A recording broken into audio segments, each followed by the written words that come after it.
खुशखबरी खुशखबरी खुशखबरी। आईसीआर के जो स्टूडेंट है यानी कि जिन्होंने सीयूटी का एग्जाम दिया था तो आईसीआर ने अपना पोर्टल चालू कर दिया है जिसमें वो काउंसलिंग की प्रोसेस के लिए जो सारी चीजें हैं वो उनका एक शेड्यूल तैयार करके रिलीज कर दिया है। यानी कि सबसे पहले हम ये देखेंगे कि कौन सा शेड्यूल रिलीज हुआ है और उसके बाद में हम देखेंगे कि जो काउंसलिंग है वो कैसे होगी, क्या प्रोसीजर रहेगा, उन सब की हम बातें करने वाले हैं। ठीक है, तो जल्दी से अपने दोस्तों को इस वीडियो को शेयर कर दो और जल्दी से इधर ध्यान दो, हम बातें सीखने वाले हैं काउंसलिंग से संबंधित आईसीआर की।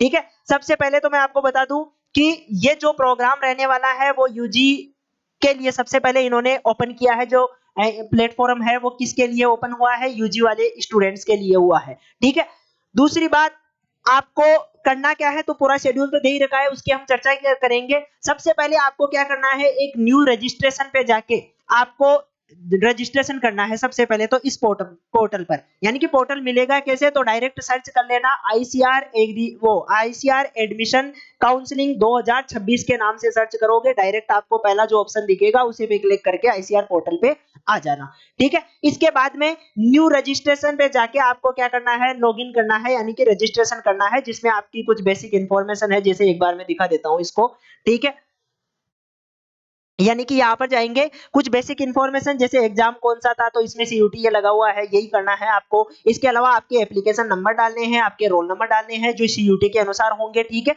जो सीयूटी में आप देख रहे थे उसी के अनुसार कैंडिडेट का नाम डाल दो, आपकी डेट ऑफ बर्थ डाल दो, जो पासपोर्ट है वो डाल दो, कंफर्म कर दो। और ये पासपोर्ट आपको खुद बनाने हैं, वो डालने हैं। ठीक है, और फिर इसके बाद में आपका क्या हो जाएगा, इसको जो कैप्चा है उसको ऐड करके आप डायरेक्ट लॉगिन करोगे। रजिस्ट्रेशन होने के बाद में आपके पास एप्लीकेशन नंबर आ जाएंगे। ठीक है, क्या आ जाएगा, एप्लीकेशन नंबर आ जाएगा, उससे डायरेक्ट आपको इस एप्लीकेंट में जाना है, लॉगिन करना है। ठीक है, एप्लीकेंट में जाकर क्या करोगे, लॉगिन करोगे। ये देखो सेलेक्ट एग्जाम, एग्जाम का ऑप्शन आ गया, एप्लीकेशन नंबर आ गए, पासपोर्ट जो वहां पे लगाया था रजिस्ट्रेशन में वही पासपोर्ट लगाने हैं, फिर ये कोड डालना है और उसके बाद में आप क्या कर लोगे, लॉगिन कर लोगे। ये तो हो गई आपके लॉगिन करने की प्रोसेस। ठीक है, जो कि इस पोर्टल पे आप कर सकते हो। उसके बाद में नेक्स्ट चलेंगे कि क्या क्या बातें हैं, यानी कि शेड्यूल में क्या क्या बताया गया है उसकी हम बात कर लेते हैं, चर्चा कर लेते हैं। इधर ध्यान दो, सबसे पहले तो एनटीए ने रिजल्ट डाल दिया था, आपका रिजल्ट को सबको पता होगा, देख लिया होगा आपने। ठीक है,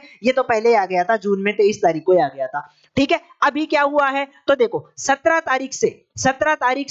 जुलाई से आपके स्टार्ट हो चुका है काउंसलिंग के लिए रजिस्ट्रेशन। ठीक है, काउंसलिंग के लिए रजिस्ट्रेशन स्टार्ट हो चुका है। सबसे पहले आपकी रैंक आएगी, रैंक किसके अनुसार, सब्जेक्ट के अनुसार कि कौन कौन से एसेंशियल सब्जेक्ट है जो आपके कोर्स के लिए जरूरी है, उन सब्जेक्ट्स के नंबर जुड़ेंगे और उसके हिसाब से आपकी रैंक निर्धारित होगी। ये काम आईसीआर ने 2 दिन में करने के लिए कहा है कि आप रजिस्ट्रेशन करो, रजिस्ट्रेशन के बाद में हम क्या करेंगे, 24 और 25 को आपकी रैंक डिसाइड करेंगे, इसके लिए हम 2 दिन का टाइम लेंगे। उसके बाद में क्या होगा, 26 जुलाई को हम क्या करेंगे, आपका जो रैंक है वो बता देंगे और जो सीट मैट्रिक्स है, यानी कि कौन सी यूनिवर्सिटी में किस कोर्स के लिए कितनी सीट अवेलेबल है जो आईसीआर के अंडर में आती है, वो सारा हम क्या करेंगे, बता देंगे। उसके अनुसार आपको क्या करना है, काउंसलिंग के लिए रजिस्ट्रेशन करना है।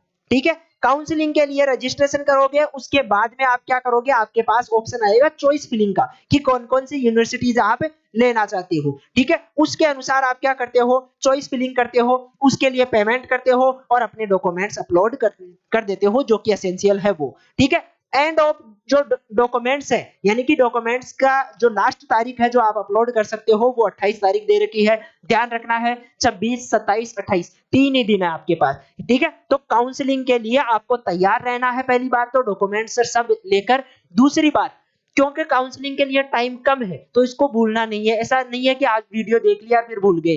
ठीक है, तो काउंसलिंग वाले ये जो 3 दिन है आपके लिए इंपॉर्टेंट है, इनका विशेष रूप से ध्यान रखना। इसके बाद में क्या होगा, यहां तक आपका काम हो गया। अब जो काम करेगा वो आईसीआर खुद करेगा, यानी कि सबसे पहले आपके लिए फर्स्ट राउंड का रिजल्ट आएगा।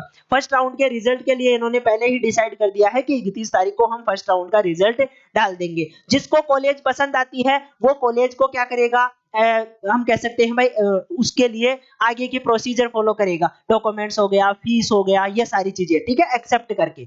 और जिसको मान लो कॉलेज नहीं मिली है या जिनको कॉलेज पसंद नहीं आई है, यूनिवर्सिटी पसंद नहीं आई है, वो अगले राउंड के लिए जाएंगे। ठीक है, इसके बाद में उन्होंने अगले राउंड के लिए भी सारी चीजें कह रखी है कि जो सेकंड राउंड होगा उसका रिजल्ट हम 6-8 को यानी कि अगस्त में 6 तारीख को डाल देंगे। उसके बाद में थर्ड राउंड का हम 10 तारीख को डाल देंगे। उसके बाद में फोर्थ राउंड हम 14 तारीख को डाल देंगे और जो लास्ट और मॉप अप राउंड होता है, फाइनल राउंड होता है, वो हम 18 तारीख को डाल के आपको फ्री कर देंगे, बता देंगे। जिनको कॉलेज मिल जाएगी वो एक्सेप्ट कर लेंगे, उसकी फीस उसके लिए जो डॉक्यूमेंट्स वेरिफिकेशन है वो करवाएंगे और जिनको नहीं मिलेगी वो अगले साल के लिए तैयारी करेंगे। ठीक है, ये वाला ऑप्शन आपके पास रहता है। तो सारी चीजें मैंने बता दी है। जिन भी बच्चों का किसी भी प्रकार से ये जो काउंसलिंग है उससे संबंधित कोई क्वेश्चन हो तो आप कमेंट में बता देंगे। इसके अलावा इस पर एक जो क्योंकि काउंसलिंग की जो एक पूरा प्रोसीजर है उसको लेकर हमें एक वीडियो बनाना चाहिए। उसके लिए भी आप क्या करोगे, कमेंट करोगे। जितने ज्यादा कमेंट आएंगे वीडियो की तैयारी उतनी ही